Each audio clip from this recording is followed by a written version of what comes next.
sa Pilipinas. NBC Manila Broadcasting Company. DZRH, member, kapisanan ng mga broadcaster ng Pilipinas. Kahit kailan, hindi ko hiniling sa Diyos ang kapariwaraan mo, Bianca. At lalong hindi mo dapat sisihin ng Diyos sa anumang kinahinatnan mo ngayon. Hindi niya layuning taglayin mo ang ganyan sakit.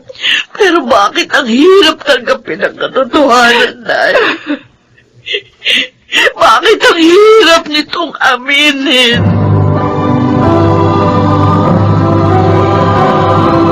Handog ng DZRH ang dulang sa kanyang panahon. Ang sakripisyo nga ba ng isang ina ang pinakamarangal na layunin ng buhay? Mga kaibigan, narito't ating pakinggan ang naging karanasan ni Alicia sa ating dulang sa kanyang panahon.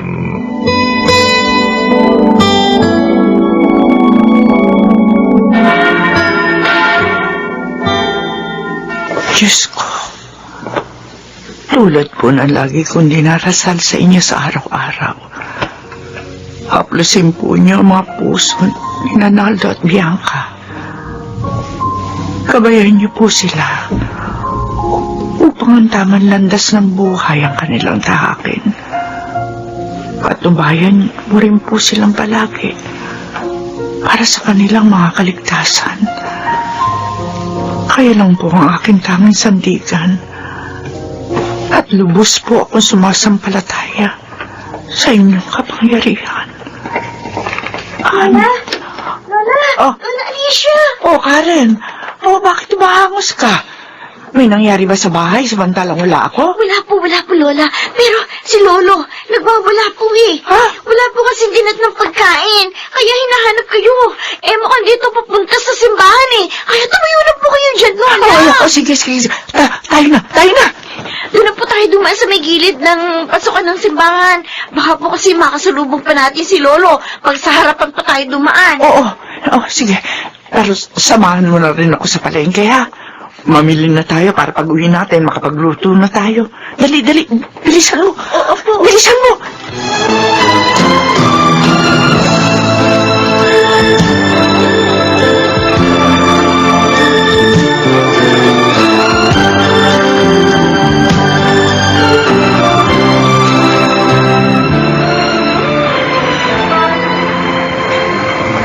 Ang aga mo naman, Bianca. Nagsasahid pa lang sa palad ko ng sahod ko, nandito ka na. Aba, mas matindi ka pa sa asawa ko. Basta akin na yung perang kabayaran sa pagsiservisyo ko sa'yo, tapos dami mo pa satsat. Yeah. Oh, ayan. Kompleto yan, ha?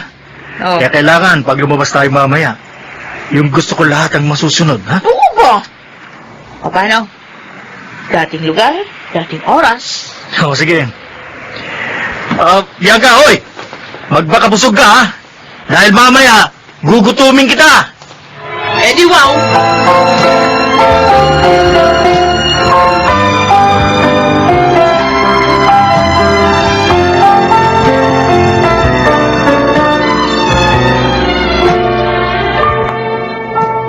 Hoy, Alicia, ito ang tandaan mo, ha?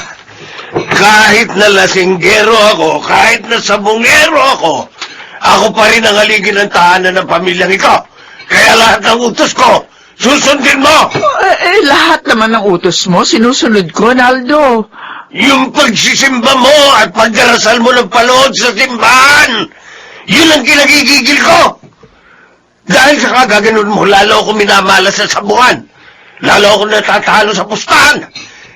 Kinukontra ng mga dasal mo yung pagsusugal ko. Well, bakit ka pa kasi nagsusugal? Hindi ba mas mainam kung ibibili na lamang natin ng pagkain yung pera mo? Mabubusog pa pati yung apo mong si Karen. Isa pa yung Karen na yan, eh. Lagi niya ako nauunahan sa pagsugod sa simbahan. Hindi tuloy kita mahuli-huli naglalakad ng paluhod doon, eh. Hindi ko maintindihan kung anong gusto mong palabasin sa paglalakad ng nakaluhod. Naiinsulto ko sa ginagawa mo. Pinagdarasal ko lang naman ang kaayusan ng buhay natin, Aldo. Oh, may nabago ba sa buhay natin? Wala, di ba? Yung mga dasal natin, binibigay yun ng Diyos sa panahong hindi natin inaasahan. Huwag mo nga akong masama-sama dyan sa kabulustugan mo, ha? Hindi ako marunong magdasal. Ako ang madalas kong hilingin para sa iyo yung biyaya ng proteksyon. Lalo na kapag malayo ka sa amin, Aldo. Wala akong pakialam sa proteksyon na sinasabi mo. Basta kapag natsempohan kita sa simbahan, kakalad ka rin kita mula ron hanggang dito sa bahay. Tingnan ko lang kung hindi magkalapnos-lapnos yung mga tuhod mo. Pag ginawa ko yun.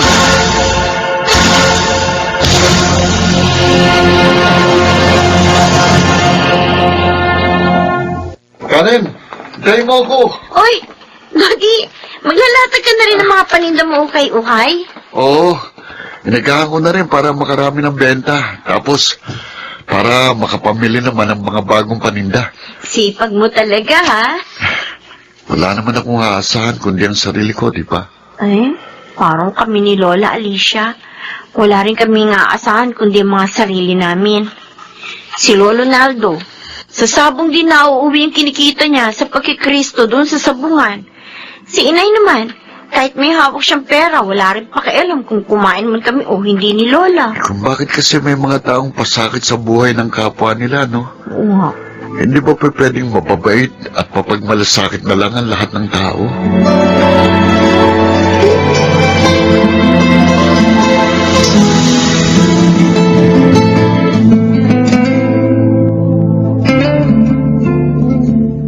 Ay, nako!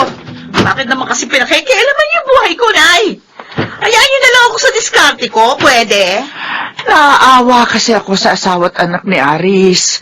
Nakikita ko namumulot lamang sila ng mga kalakal para may maipambili ng pagkain. Eh, pakialam ko ba sa kanila?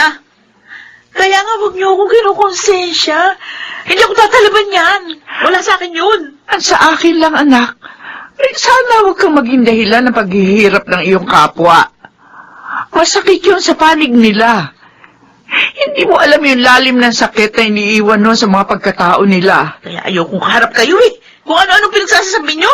Para kayong baliw. Paulit-ulit. Yan na nga kayo. Teka, yan ka, anak!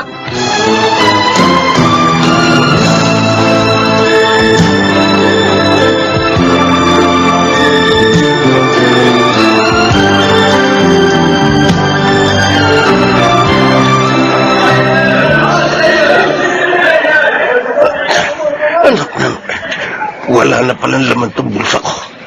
Wala na akong pera. Wala na akong pambayad sa pustahan. Hindi ba, dayo naman yung kapustahan ko eh. Tiyak na hindi niya natatandaan ang mukha ko. Kaya sasalisin na lang ako sa maraming tao. Tama. Sasabay ako sa paglabas ng maraming tao. Hoy! Nakapunta ka, ha? Ha? Wala kang pambayad, kaya tatakas ka, no? Ha? Hindi ah. Hindi ako tatakas. Talagang hindi mo ako tatakasan. Dahil lalagyan kita ng gripo sa tagiliran. Uy! Ano? Anong sinasabi mong may infection ka ng AIDS, Aris? May mga sintomas na ako nararamdaman kaya para makasigurado ako, nagpa-test ako. Hindi ko rin matanggap na nag-positive ako, Bianca. Pero kanino mo nga nakuha yan? Siguro dun sa huling babae na karelasyon ko bago naging tayo. At ako, posible rin bang Kailangan mo rin magpa-test, Bianca. Lalo na kung may nararamdaman ka rin mga sintomas. Iyon ang pinakatamang paraan para mas mapangalagaan mo sa sarili mo. Ay, no. Eh, paano ko pa mapapangalagaan ang sarili ko? Kung nahawa mo na rin ako. Ha? Sabihin mo nga sa akin, paano pa? Paano pa?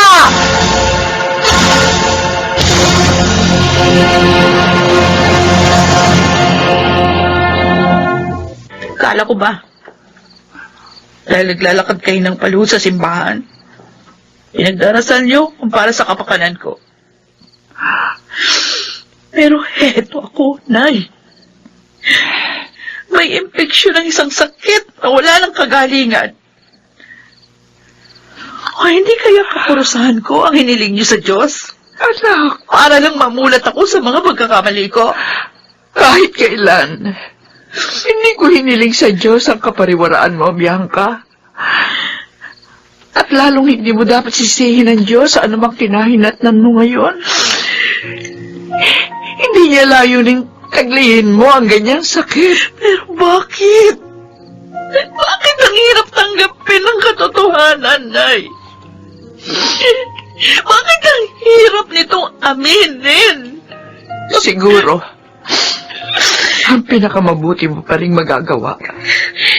Buksan mo ang puso mo para mapagtanto rin sa isip mo ang mga nangyari, anak.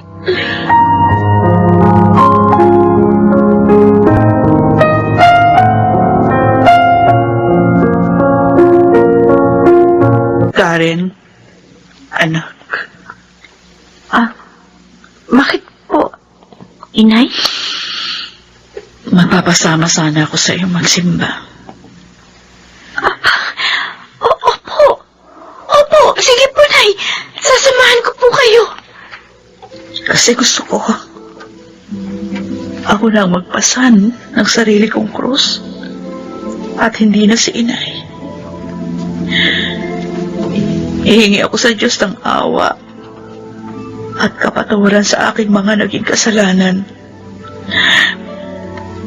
Gusto kong madama ang kanyang pagpapatawad. Talaga po, Inay.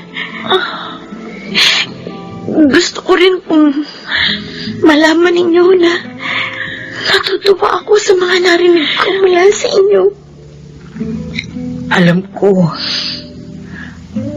marami din ako pagkukulang sa iyo, anak.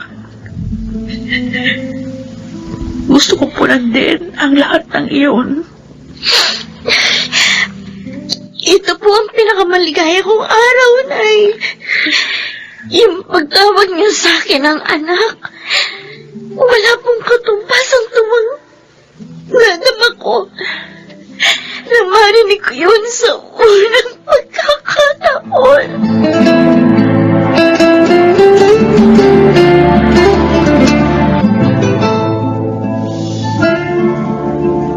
Panginoon, maraming salamat po sa ikalawang buhay na ito na ipinagkaloob niyo sa akin.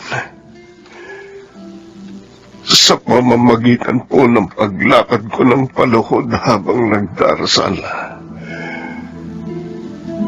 maituwid ko nawa ang aking mga kasalanan, lalo na sa pagiging malupit ko kay Alicia at sa aking apong si Karen. Simula ngayon, ipinangangako ko po, hindi na ako magiging pasang krus sa kanila.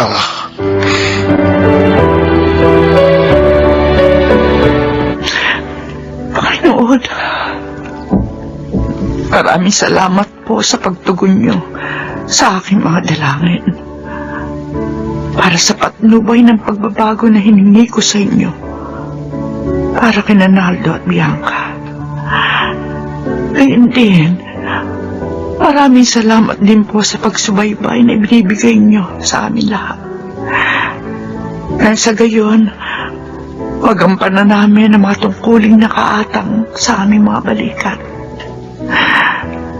Sana rin po, hindi kayo magsawang magbigay sa amin ng kalakasan, talino, at pagpapasya na magagamit namin panlaban sa mga pagsubok ng buhay. Amen.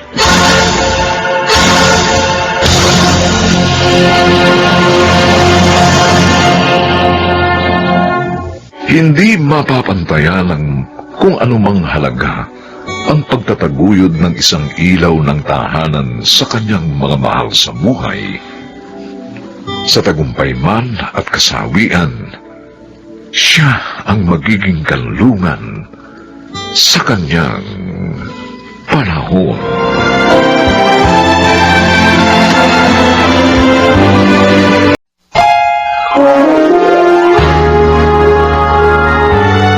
Kauna-unahan sa Pilipinas. Manila Broadcasting Company.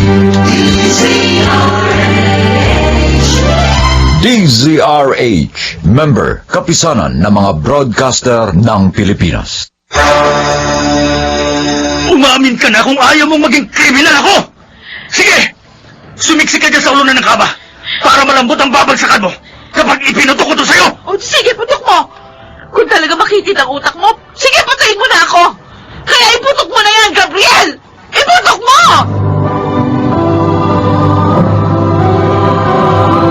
Handog ng DZRH ang dulang sa kanyang panahon.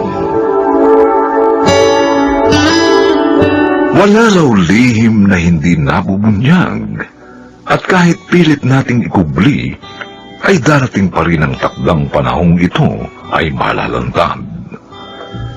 Mga kaibigan, narito't ating pakinggan ang naging karanasan ni Gabriel sa ating dulang sa kanyang panahon.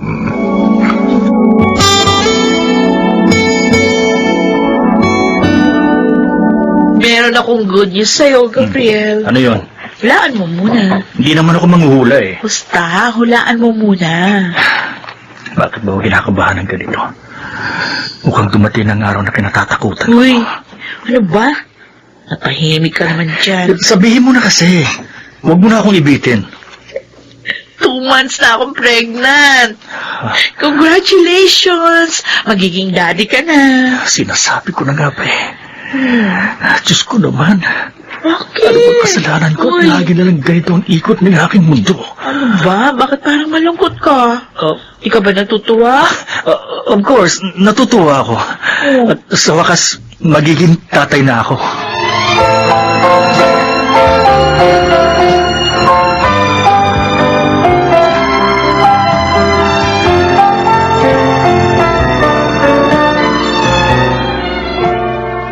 Ano nga nangyari yun?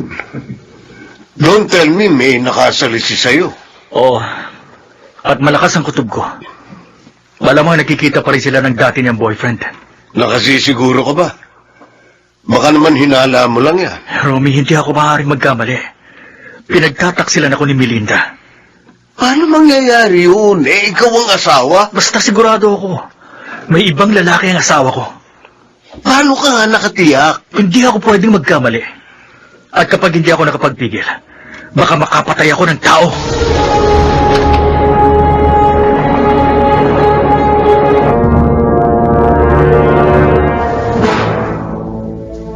Inagabi ka yata, Gabriel. Dami kasing trabaho sa opisina eh. Sakit nga ng ulo ko. Ah, ganun ba? O, sige, maupo ka muna dito sa sofa. Mamasahihin ko yung ulo mo. O, yan. Patong mo dito sa lamisita yung paa mo para nakarelax yung position mo. Ay! Naku, nasipa ko yung ashtray. Sandali, pupulutin ko. Teka, ano bang ibig sabihin ito? Ano pa? E di, ubos na sigarilyo. Oo nga, pero hindi ito ang brand ng sigarilyo ginagamit ko.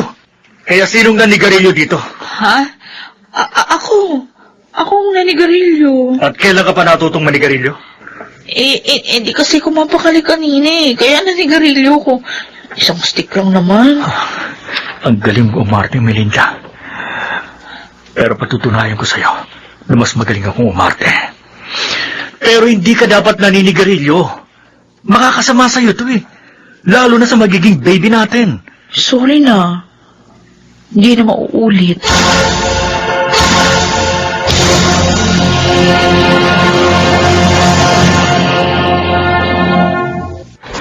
Ay, tama po kayo, sir. Meron po lalaki na pupunta sa inyo. Nakita ko po kahapon. Pumasok sa bahay ninyo. Anong itsura niya? Ang matangkad po, kulot ang buhok, at merong bigote. Tama ang hinala ko. Si Victor nga dati niyang boyfriend. Yun eh. Sige, salamat. Ang galing mo talaga magmarites. Ay, Oh, eto. ay, naku. Sa'yo na yan. Hindi, wag na, sir, wag na. Malaki na pinibibigay niyo sa akin. Sige na, kunin mo na. Basta sabihin mo lang sa akin ang mga pangyayari na dapat kong malaman.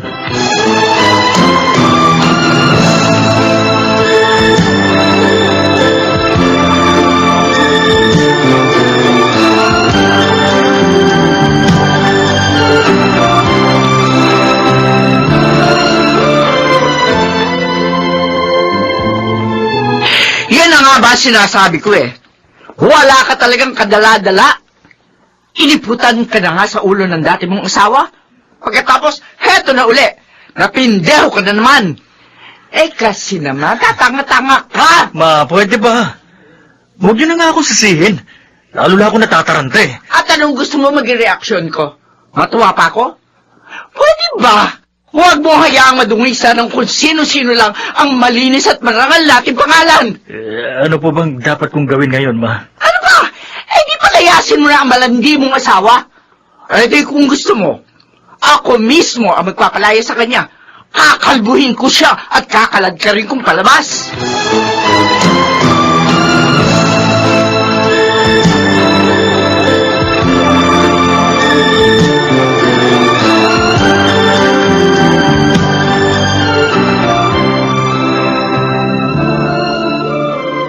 Gabriel, anong ibig sabihin nito? Bakit may hawak kang baril? Gusto ko lang ipaalam sa'yo na ang baril na ito ang ginamit ng asawa ko nang nagpakamatay siya. Nagpakamatay? Ang dati mong asawa? Akala ko ba aksidenteng kinamatay niya? Nagpakamatay siya dahil na konsensya. Pinagtaksilan niya ako. Kaya naman isang ahas ang napatay ng baril na ito. Oh, Ano kaya kung patayin ko ang isa pang ahas? teka. Bakit mo tinutok sa akin ang baril? Sabihin mo sa akin, si Victor ba ang ama ng dinadala mo? Ano? Anong pinagsasasabi mo? Huwag ka nang magmaang-maangan pa! Alam ko nagpupunta dito si Victor. Oo. Aaminin ko, nagpunta nga siya rito. Pero wala kaming ginagawang masama. Pwede ba huwag mo akong gaguhin? Umamin ka na! Si Victor ang ama ng ipinagbubuntis mo! Ikaw ang ama nito. Maniwala ka. Hindi kita pinagtataksilan. Bawag ako, Melinda! Bawag ako! Yun yung sabihin mo sa akin. Paano ako ang magiging ama ng dinadala mo? Hindi. Hindi totoong sinasabi mo. Umamin ka na kung ayaw mo maging kriminal ako. Sige! Sumiksi ka pa sa ulo ng kama para malambot ang babagsakan mo kapag ipinutok ko to sa'yo! Sige! Iputok mo! Kung talagang makikita ang utak ko, sige, patayin mo na ako! Sige na, putok mo na yan, Gabriel! Iputok mo na!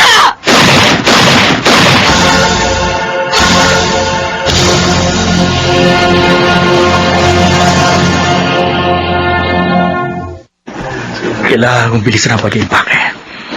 Hindi ako dapat na magtagal pa rito. May tao. Sino kaya to?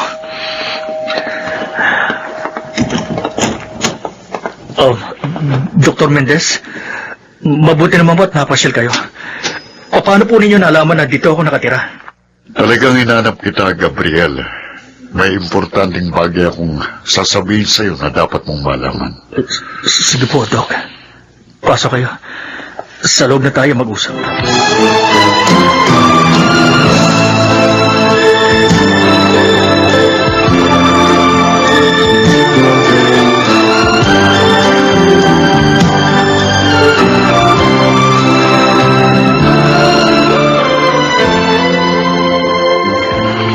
Hindi ka baog. Doc, nagbibiro ba kayo? Yan ang totoo. Hindi ka talaga baog. Pero, paano nangyari yun? Patawarin mo ko kung niloko kita. Si Cathy talagang baog. Kaya hindi kayo nagkaanak nang magligbin kayo. Malaking utang ko sa kanya at may kaso kong istapa kaya napilitan ako makipagkutsaba sa kanya para maabsuel tong kaso ko. At pinalabas niya na ikaw ang baog at hindi siya. Bakit naman po ginawa niyo yun sa akin? Masyado kasi siyang desperate. at gusto ka nang idamay. Dok, bakit ngayon niyo lang sinabi sa akin to? Ang inaasahan ko kasi magpapatingin ka sa ibang doktor at malalaman mo rin ang katotohanan. Siya nga pala, di ba may asawa ka na ngayon? Kumusta na kayo? Hindi pa ba nagbubunga ang inyong pagsasama?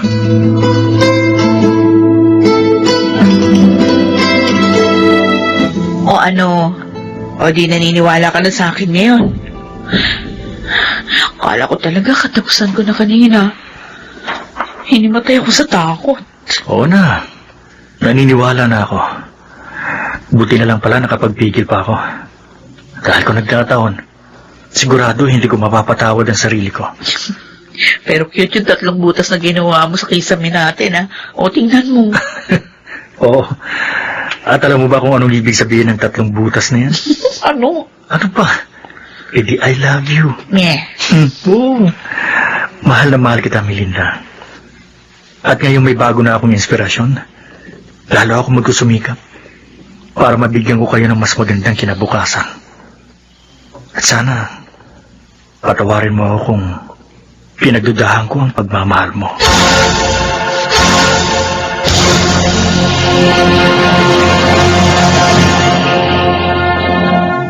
Mahirap maging biktima ng maling akala dahil nabubuhay tayo sa kasinungalingan. Subalit ang katotohanan ay patuloy pa ring mananaig at siyang magpapalaya sa atin sa kanyang panahon.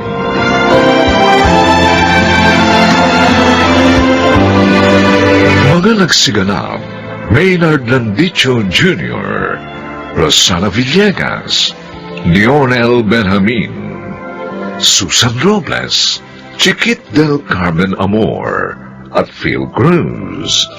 Special sound effects Jerry Mutia. Technical supervision Eric Lucero at Bong Muyar. Musical scoring Buboy Salonga. Ang kasaysayang ito'y mula sa panulat ni Toti Sandoval. At sa pinagsamang direksyon ng inyong lingkod June Martin Legaspi at Bobby Cruz sa kanyang panahon.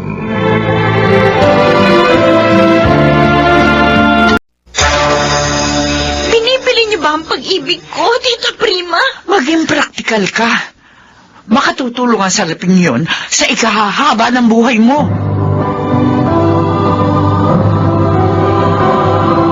Handog ng DZRH ang dunay sa kanyang panahon. Kung minsan mapagbiro ang buhay, kung kailan abot kamay na ang kaligayahan, ay tsaka naman darating ang mabigat na suliranin. Mga kaibigan, narito't ating pakinggan ang naging karanasan ni Elsie sa ating dulang sa kanyang panahon.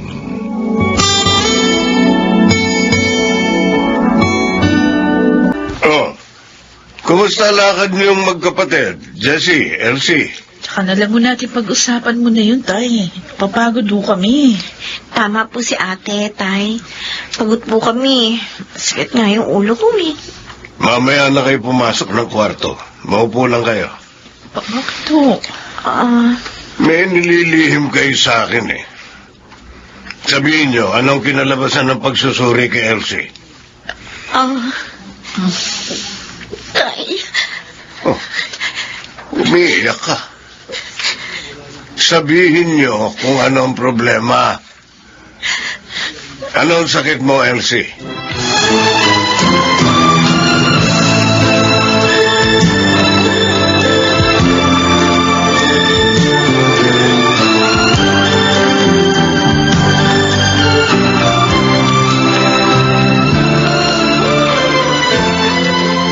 Elsie, nandyan si Rovic. Dala na yung wedding ring niyo.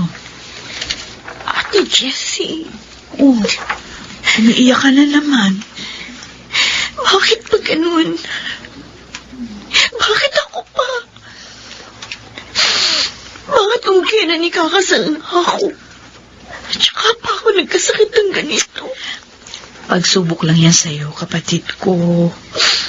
Kaya huwag kang mawala ng pag-asa. Maaari ka pa namang gumaling kung mauoperahan ka. Pero wala tayong pera para doon. Di ba sabi ni Itay, lalapit siya sa kanilang opisina. Tapos ako naman, hihingi ako ng tulong doon sa mga sangay ng pamahalaan na pwedeng makatulong sa iyo. Lahat gagawin namin. Gumaling ka lang. Natatakot ako, ate. Maraming namamatay sa sakit na ito.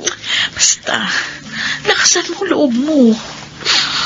Umasa ka humingi ng awa sa Diyos. Malaki ang kanyang magagawa dahil walang imposible sa kanya. Si Rovic, gusto ko nang makipag-break sa kanya.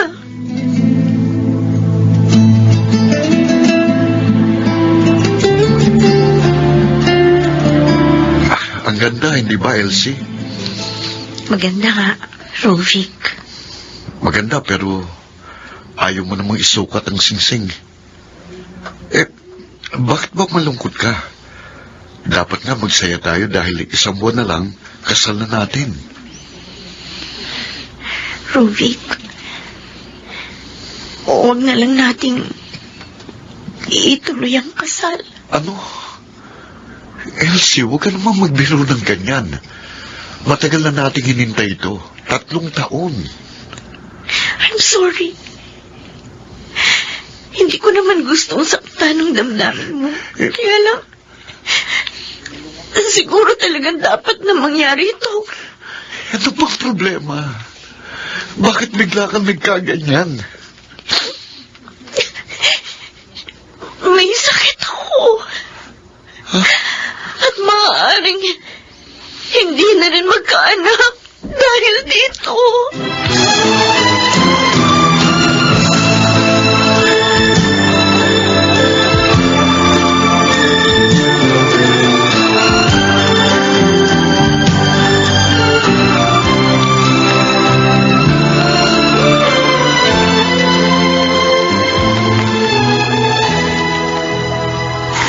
Yun pong sabi niya, Mami. Oh my God. Kawawa naman pala siya. Pero maaari naman siyang gumaling kung mauoperahan. Stage 2 pa lang naman ang sakit niya eh. Pero maaari din hindi. Dahil marami talaga namamatay sa sakit na yun. Mami, At tama siya. Baka hindi na rin siya magkaanak. Dahil sa mga matatapang na gamot na ilalagay sa kanya. Anak, mahirap yun. huwag niyong sabihin gusto niyong layuan ko si Elsie. Ikaw lang mag-isa ang naging anak namin ng daddy mo. Kaya pangarap ko sana magkaroon ng mga apo sa'yo. Pero sa kalagayan ngayon ni Elsie, maaaring hindi na matupad yun. Mas importante sa akin na makasama siya dahil mahal ko siya. So please, Mami, huwag niyong tutulan ng kaligayahan ko.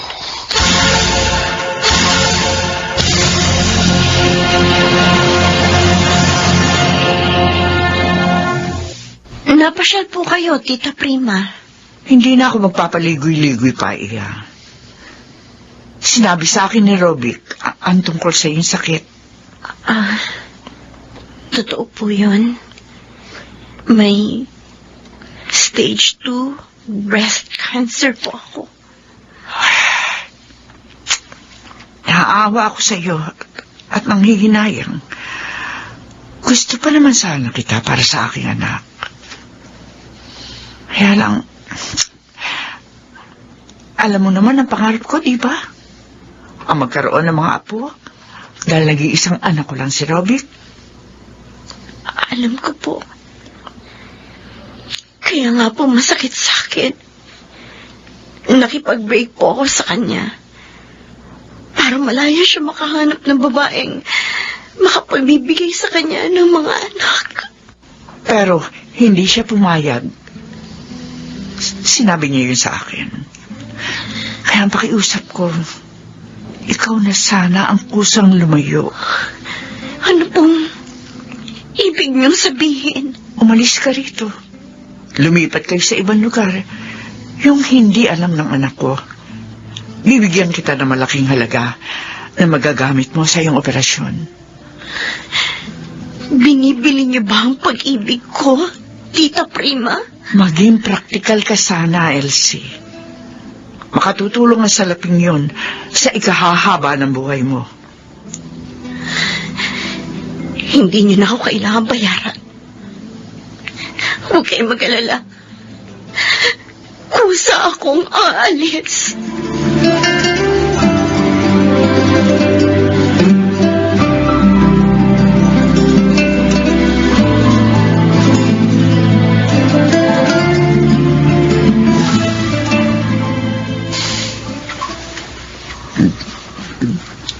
Robert? Bakit ka naglalasing, anak? Hindi ka naman sanay uminom ng alak. Bakit yung ginawa sa akin ito, Mami? Bakit? Akala ko pa naman mahal niyo ko. Hindi pala. Sarili niyo lang ang mahal niyo. Ano ba sinasabi mo? Hindi kita maunawaan. Umalis na si Elsie. Kasama ng kanyang pamilya. Ha? At hindi ko alam kung saan nagpunta. Pero nag-iwan ng sulat sa akin ng ate niya, si Jessie. Siya ang nagsabi sa akin ng ginawa niyo. Anak, ginawa ko yon para sa ikabubuti mo. Para magkaroon ka pa ng chance na magkaanak. At may mag-alaga sa'yo pagtanda mo. Ginawa niyo yun para sa sarili niyo kasiyahan. Selfish kayo, Mami. Robik! Si Elsie lang ang kaligayahan ko, kaya napakasakit ang ginawa niyo. Kaya kong mabuhay kahit wala kaming anak. Pero hindi ko kayang mabuhay nang wala siya. Kaya hanapin ko siya. At kahit alisan niyo pa ako ng mana, hindi ko siya iiwan.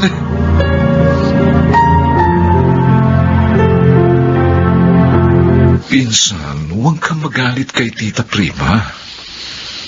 Hindi lang naman sarili niya ang iniisip niya. Kaya pinalayo sa iyo si Elsie. Kundi ang kabutihan mo rin. Hindi ako liligaya sa sinasabi niyong kabutihan ko. Kaya please, tulungan mo na lang akong hanapin sina Elsie. Pero, Robin... Hindi bali na. Kung hindi mo ako kayang tulungan, ako na lang mag-isang kikilos. Huwag kang pagalit, pinsan. Hindi naman kita maaaring pabayaan.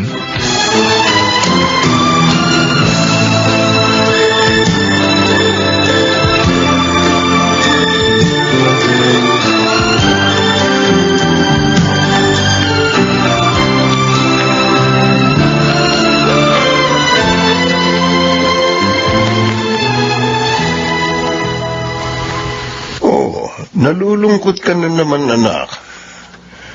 Naaalala mo na naman si Robic. Lilipas din po ito, Itay. Malilimot ka rin siya. Ipapanalangin ko na lang na sana malimot din niya ako. At makahanap siya ng babaeng mas karapat-dapat sa kanya. Elsie, huwag ka nang umiyak. May good news pa naman kami sa'yo ni Itay. Ha? Anong good news? Sa isang linggo, maaari ka ng operahan, anak. Totoo po? Oo. Naipon na namin ng ate mo ang mga tulong para sa'yo. Kaya huwag ka nang umiyak. Gagaling ka na. Ipapanalangin natin sa Diyos ang tagumpay na gagawin sa iyo.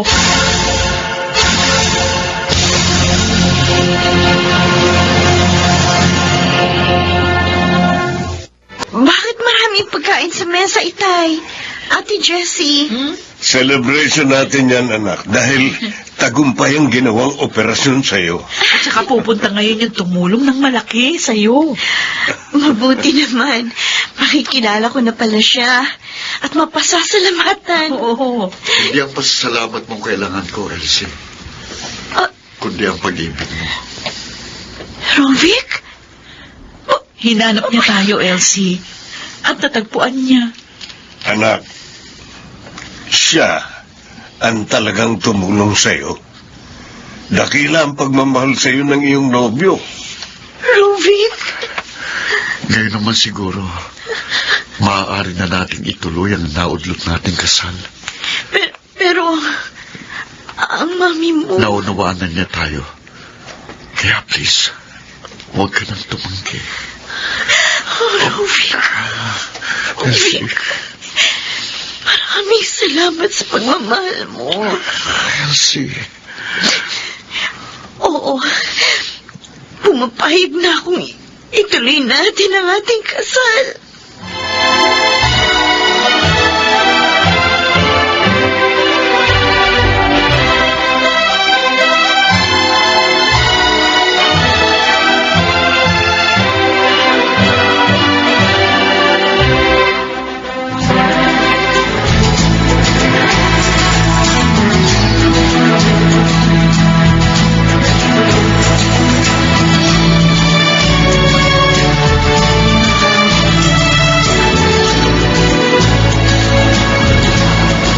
Mahal, hindi ka pa ba tapos dyan?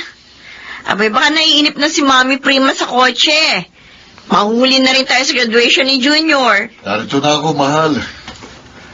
Ginawa ko pang regalo natin sa ating panganay. Ang bilis ng panahon, ano? Parang kailan lang. Bagong kasal tayo. Ngayon, 2 na ang ating anak. At ang isa, magtatapos na ngayon ng high school. Napakabuti talaga ng Diyos sa akin, Rovic. Pinagaling niya ako sa sakit ko. Niloob pa niyang ikaw ang maging kabiyak ko. At hindi natupad ang kinatatakutan mo. Dahil binigyan tayo ng Diyos ng 2 mapapait na mga anak. Kaya marapat lamang na lagi natin siyang purihin at pasalamatan.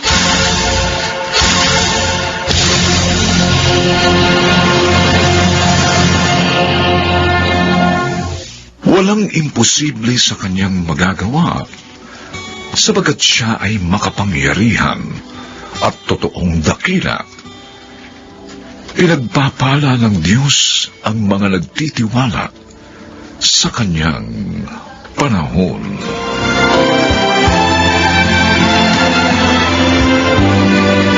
Mga nagsiganap, Chiquit del Carmen Amor, Lionel Benjamin, Rosana Villegas, Susan Robles, Technical Supervision, Eric Lucero at Bong Muyar.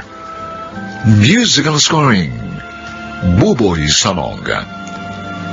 Ang kasaysayang ito'y mula sa panulat ni Telma Corporal Alcantara. At sa pinagsamang direksyon ng inyong lingkod, June Martin Legaspi at Bobby Cruz. Sa kanyang panahon.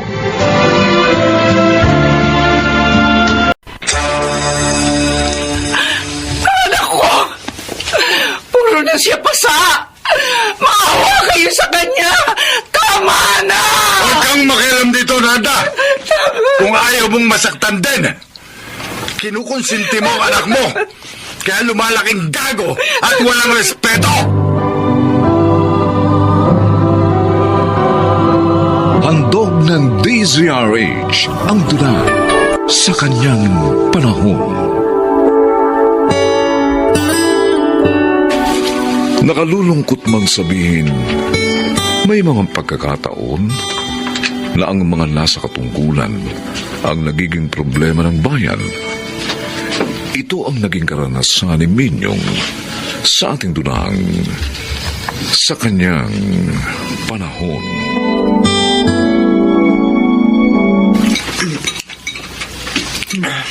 Ang sarap po nitong binili niyong lechon, Nay. Dahan-dahan ka ng pagkain mo, Dexter, ha? Baka mabulunan ka. Dala yan ng tatay mo. Talaga, Tay? Ano pong okasyon? Walang okasyon, Dexter. May nagregalo lang sa akin. Alam mo na, nagpapalakas dahil may hinihinging pabor. At pinagbigyan mo naman, Minyong. Dahil hindi pa. Hihintayin ko pang isa pang ibibigay niya. Ay, sigurado, pera yun. Natural. Mababawi rin naman niya yun sa bubuksan niyang business dito sa lugar natin. Kaya dapat lang na kumita rin ako, ha? Pero bawal yun, Minyong. Lalong na ikaw ang chairman ng barangay natin. Lydia, ako nagpapatupad ng batas dito. Isa pa, maraming gumagawa nito. Kaya hindi ka dapat mag-alala.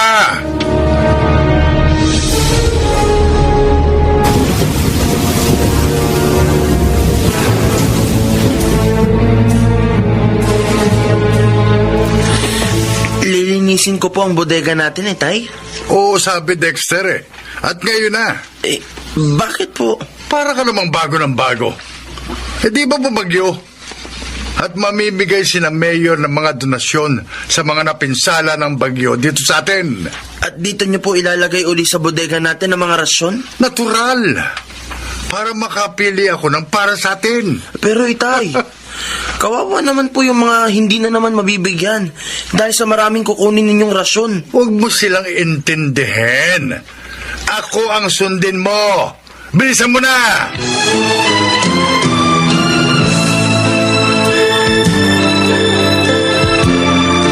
Good morning po, Mang Melo. Good morning din, Bonbon. Anak, Po, ikuha mo nga ng ginawa kong biko si Mang Melo. opo, Nay. Oh, Mang Melo, napasyalo kayo. Mangyari, may babalita ako sa'yo, Narda. Ano po yun? May foundation daw na mamimigay dito ng donasyon bukas. Kaya dapat maganda tayo. Maganda ho. Tapos, marami na namang hindi makakakuha. Dahil ho kay Kapitan Minyo mapupunta yung mga magagandang donasyon. Tulad nung nagbigay dito si na Mayor. Tingin ko naman hindi na mangyayari yun. Dahil sa atin mismo ibibigay ng foundation ang kanilang tulong. Babantayan lang ng mga tauhan ni Chairman ang kanilang pamimigay. Mabuti naman po kung totoo yun. Kasi naman nakakasama po ng loob yung napinsala ka na nga ng bagyo, nahirapan ka pa sa pagpila para sa donasyon, tapos hindi ka naman pala mabibigyan. Alam naman natin kung bakit nangyari yun. Dahil sa swapan at korap na si Kapitan Minyong.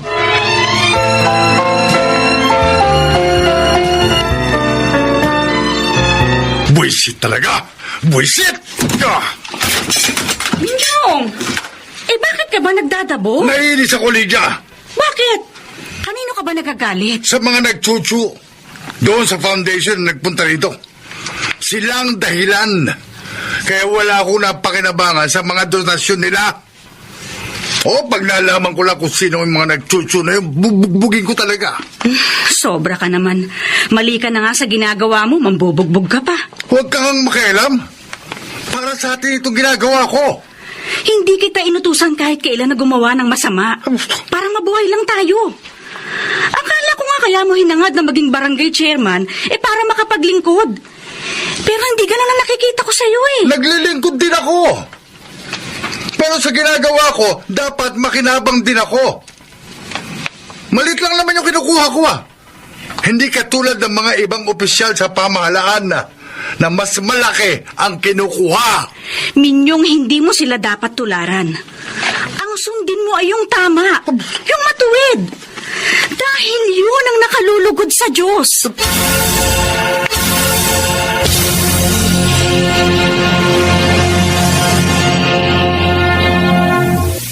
Mano po, Inay? Kawaan ka ng Diyos, anak. Maaga kaya tang umuwi ngayon. Wala ka bang overtime? Wala po. Inay, maganda po yung halaman na nasa labas ng bahay natin Mahal ang ganong halaman. Binili niyo po ba? Hindi. Dala yan ng tatay mo. Tulad ng dati, regalo yun sa kanya ng isang humingi ng pabor sa kanya. Si Itay talaga. Kailan kaya siya magbabago? Nahihiya na po ako sa mga kaibigan ko dahil sa mga ginagawa niya. Huwag tayong mawala ng pag-asa, anak.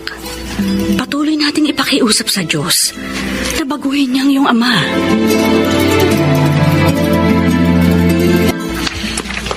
Ito pong bayad ko sa kapit gatas, Mang Melo. Oh, salamat, Bonbon.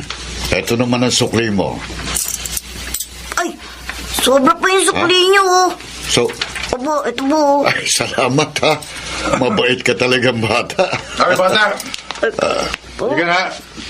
Bakit po, Kapitan? Tatanong ka pa. Uy, ba't? Bakit niyo naman po kami natukan? Bakit mo sinirang halaman namin sa labas ng bahay? Ha? Hindi po, hindi ko po yung ginawa. Sinungaling ka. Ha? Kapitan, ha? Huwag naman. Nasasaktan ng bata. Bata lang na walang takot sa akin na maaaring gumawa nun. At ikaw yon. Dahil nakita kita malapit sa lugar namin kanina umaga. Halika. Halika. Kapitan! Halika. Kapitan! Nasasaktan mo ako! Naawa kayo sa bata. Saan mo siya dadalhin? Hoy, Melo! Huwag kang makialam, ha? Kung ayaw mong madamay sa galit ko. Pero hindi siya sumira sa halaman nyo. Sige, Do. Narda! Narda, buksan mo itong pinto. Dali! Narda! Narda, Mang Melo, bakit po? Ano po nangyari? si Bonbon mo, binubugbog ng kapitan. Ay, bakit? Pinagbintangan niya si Bonbon na sumira sa kanyang halaman. Sinabi ko naman na si Gido ang sumira, pero hindi siya naniwala. At sinaktan pa rin niya ang bata. Naku, Diyos ko. Kawawa naman ang Halika na. anak ko. Dali. Samahan niyo ako, Mang Melo. Oo. Tumawag tayo ng mga pulis para mapigil si Chairman.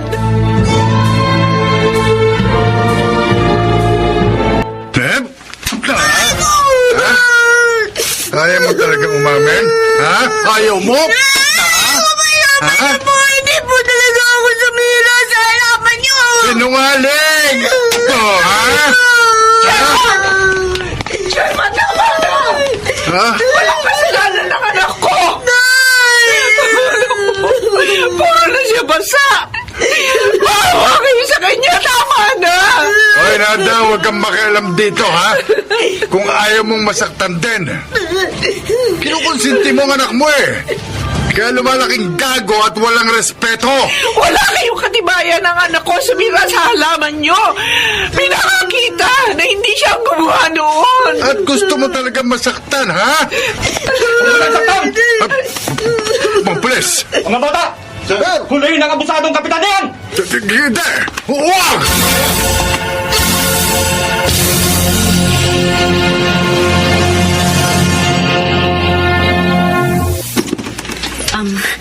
Magandang araw, Narda. Maaari bang tumuloy? Bakit ka na pa rito, Aling Lydia? Gusto kitang makausap, Narda. Gusto kong mag-alok ng tulong para kay Bonbon. Para ano? Para iurong ko ang kaso labang kay Kapitan? Salamat na lang. Pero may foundation na tutulong sa akin sa pagpapagamot kay Bonbon ko. Alam kong mali ang asawa ko sa pagbibintang at pananakit sa anak mo. Talagang mali. Dahil hindi si Bonbon ko sumira sa mga halaman nyo, kundi si Gido na kapitbahay niyong adik. Pero hindi nakinig si Chairman sa anak ko. Pati na rin sa paliwanag ni Mang Melo. Sinaktan pa rin niya at pilit na pinaamin ng anak ko. Pati ako, tinangka pa rin niyang saktan. Kaya nga humihingi ako ng paumanhin sa'yo sa ginawa ng asawa ko. Nakikiusap ako sa'yo, Narda. Bigyan mo naman ng pagkakataon ng asawa ko para makapagbago siya. Makiusap. May ibibigay ako sa'yo. Magagamit mo ito sa iyong pagdinegosyo. Tama na, Lydia. Hindi mo ako masusuhulan. Maninindigan ako para sa aking anak.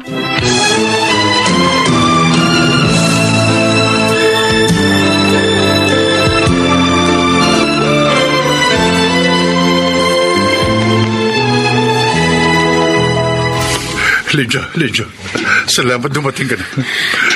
Kumusta ka na rito, Minyo? Ayos naman. Hindi nila ako sinaktan. Ano, nakausap mo ba si Nada? Pumayag ba siya?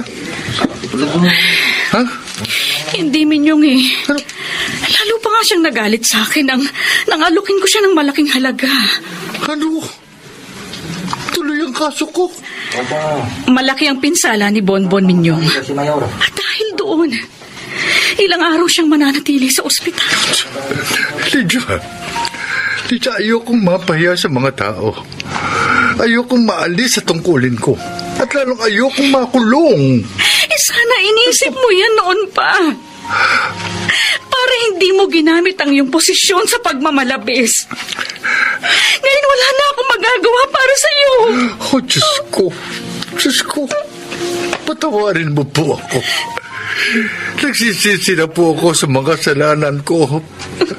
Pakiusap po, Diyos ko. Tulungan mo po ako.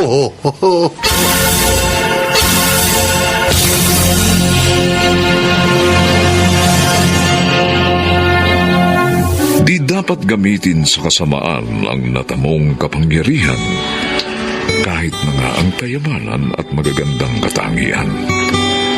Dapat na iukol ito sa paggawa ng kabutihan upang ang tao ay kalugdan sa kanyang panahon.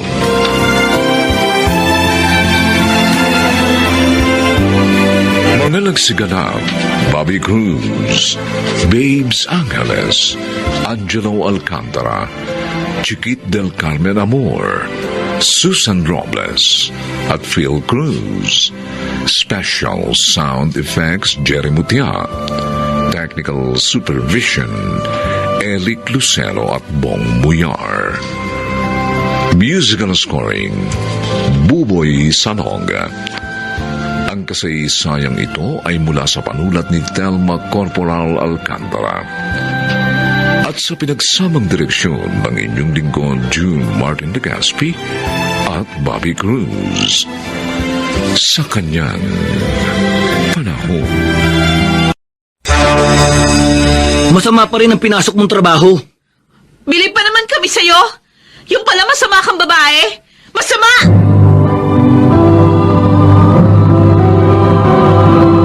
Handog ng DZRH ang tula sa kanyang panahon.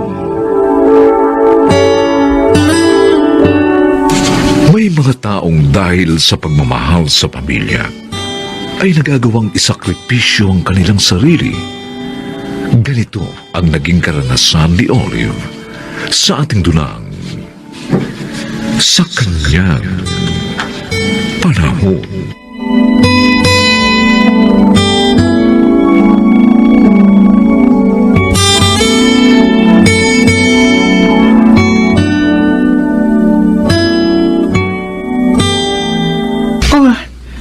Kumusta na si Mang Nato, Olive?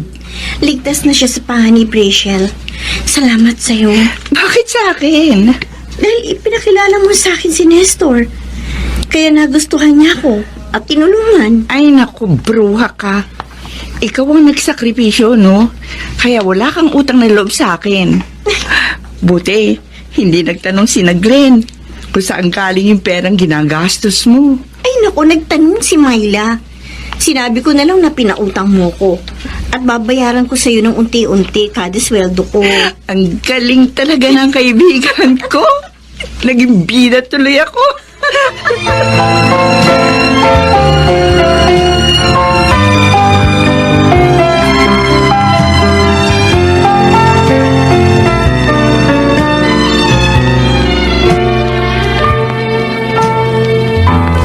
Ay, kain na tayo, Tay. Masarap tong mga dalang ulam ni Ate Olive. Oo nga, Itay. Sigurado marami tayong makakain. Nasaan bang ate ninyo nang makasabay na natin kumain? Kumain na raw po siya, Itay. Magpapahinga na lang daw po siya. Kasi masakit po ang ulo niya. Ang bait talaga ng ate ninyo. Lagi tayong naaalala. Ay, ako totoo po yan, Tay. Binigay na nga niya yung 1 week allowance namin ni Kuya Glenn eh. Para daw kahit mawala siya ng pera, naulan niya ng bigay para sa amin. Kaya kayong dalawa ha. Huwag niyong pasasamayin ang loob ng ate niyo. Mag-aral kayong mabuti. At huwag niyo siyang bibiguin.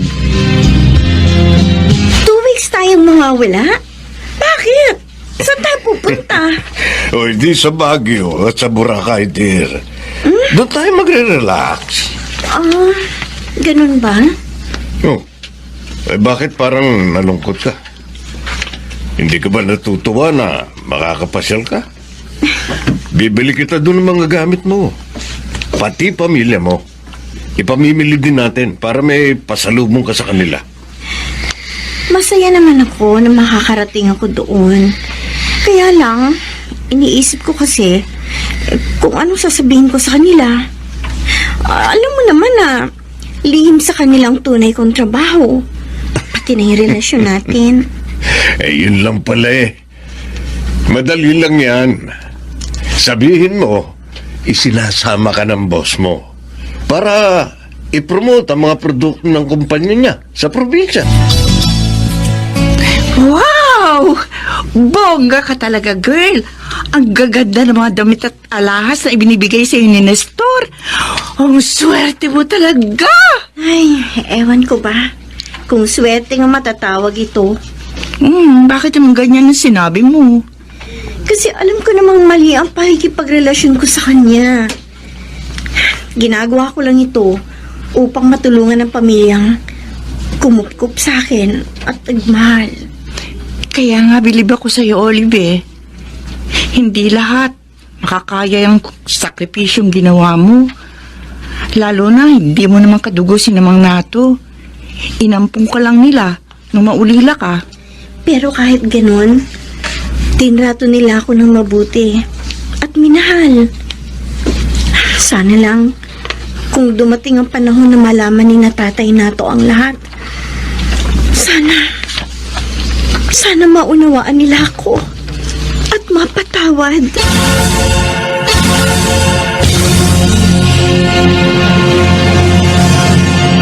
Siguro naman, Myla, hindi mo na ako kukulitin.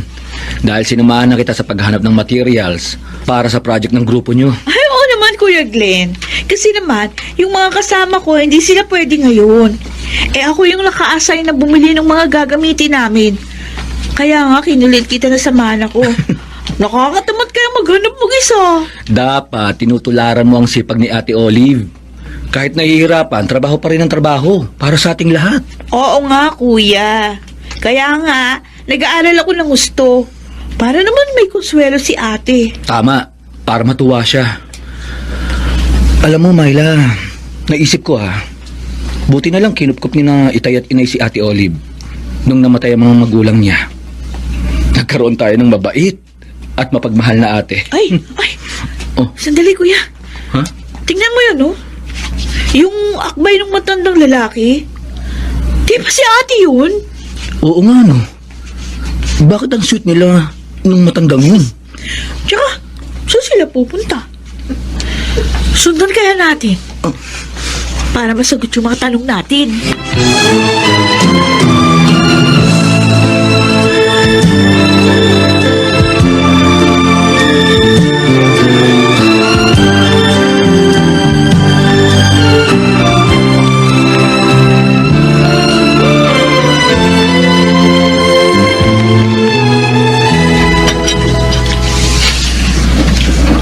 Ayaw namin kumain. Oh, himala. Ayaw niyong kumain kahit paborito niyong ulam ang dala ko? Wala kaming gana. Glenn, Myla, may problema ba kayo? Kasi hindi naman kayo ganyan dati. Ikaw ang problema namin, ate. Ha? Nagsinungaling ka sa amin. Ano? Hindi kita maintindihan, Myla. Akala namin promo girl ka sa isang malaking kumpanya na malinis ang trabaho mo. Oh, Yun pala, may sugar daddy ka? Glenn, nakita namin kayo sa mall, habang akbay ka ng lalaki na kasing edad na ni Itay. At sinundan namin kayo. Nakita namin ang lahat. Kaya hindi ka na makapaglilihim pa.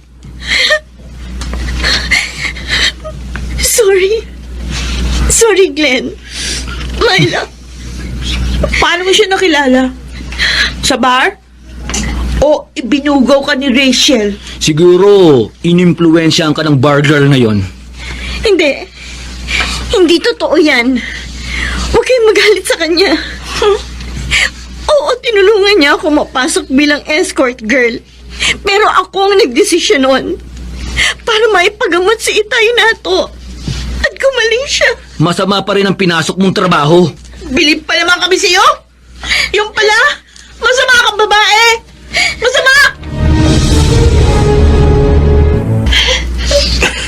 Yung pala ang dahilan. Kaya ganyan na lang ang pag-iyak mo. Napakasakit, Nestor. Napakasakit ng mga sinabi nila sa akin. Uy, nabigla kasi sila. Pero pasasamba, maiintindihan ka rin nila. Pero ang gusto nila, umalis na ako doon. Ganun ba? O edi, umalis ka na muna doon. Ikukuha kita ng isang magandang apartment. Yung magiging komportable ka. Mabuti nga yun para makapagsama na tayo. Pero Nestor, may asawa ka. At kahit anong oras maaari siyang bumalik ng Pilipinas. Hindi niya malalaman ang relasyon natin. Kahit na ibahay pa kita. Ayoko. Lalo lang magagalit sa akin ang pamilya ko pag ginawa ko yun. O anong gagawin mo?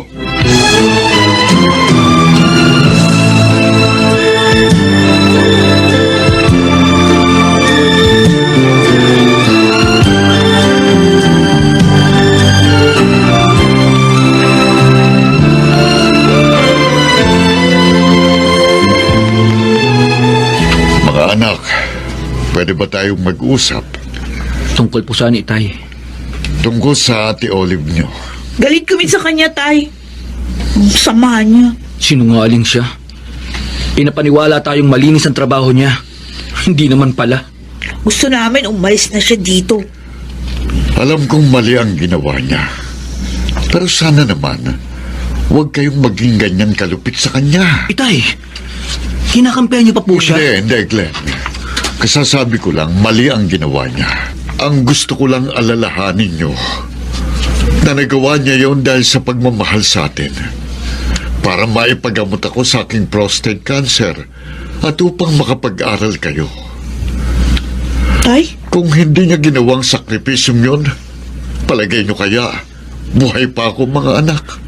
Kasi naman, Itay... Ang dapat nating gawin, tulungan siya magbagong buhay. Ako, maaari naman ako magtrabaho. Magtitinda-tinda ako para kahit papano'y kumita ako. At kayong dalawa, mag-working student kayo. Huh? Gusto niyo magtrabaho kami? Oo, tayong lahat. Para hindi na kailangan pang gumawa ng masama ng atin ninyo. Maitaguyod lamang tayo.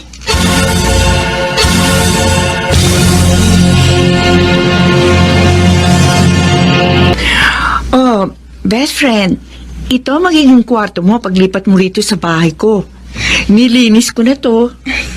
Salamat, Rachel. Isa ka talagang tunay na kaibigan. Talaga bang tuloy na yung pag-alis mo kinamang nato? Oo. Hindi pa rin ako kinakausap ni Glenn eh. Galit pa rin sila sa akin. Si tatay Nato lang ang kumakausap sa akin. Dahil yun sa nauunawaan ka niya. Mahal ko sila, Rachel. Itinuring ko na silang pamilya ko. At napakasakit sa loob ko. Ang gagawin kong pag-alis doon. Ay, sana naman mabuksan na isip niya na Glenn at Myla. Maunawaan nilang labag talaga sa loob mo ang pagpasok sa trabahong yun. Tatay Nato, saan niyo po dadalhin ng mga balot at itlog na maalat na yan? Ito, ititinda ko sa harap ng bahay natin, anak. Ho? Bakit po? Para kahit papano kumita ako. Makatulong sa mga gastusin dito sa bahay. Malakas na naman ako . Ikaw lang itong ayaw akong pagtrabahuin . At ako naman, ate, magtatrabaho na rin. Natanggap akong call center representative sa isang kumpanya na malapit lang sa school ko. Pati ikaw? Magtatrabaho, Glenn? Oo, ate. Para hindi mo na problemahin ang pag-aaral ko. At na makatulong din ako sa mga gastusin dito. Ate, ako rin. May trabaho na. Natanggap akong encoder. Magtutulong-tulong kami, anak. Upang hindi mo na kailangang isakripis yung sarili mo. May taguyod lamang kami. Tatay Nato. Ate, Sorry sa masasakit na sinabi namin sa'yo, ha. Nabigla lang kami. Ngayon, nauunawaan ka na namin. Mahal na mahal ka namin, Ate Olive.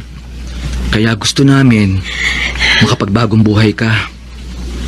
Sana sundin mo ang pakiusap namin. Salamat sa Diyos. At hindi na kayo galit sa akin. At salamat din sa inyo lahat. Mahal na mahal ko rin kayo. Hayaan ninyo. Ngayon, sisimulan ko na ang pagbabagong buhay.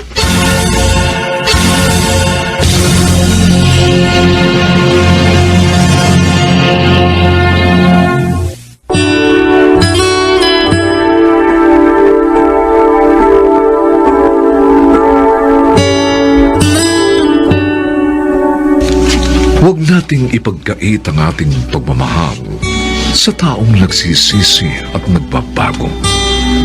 Pagkat kahit ang Panginoong Diyos, sila ay binibigyan ng pagkakataon, muling inaalalayan sa Kanyang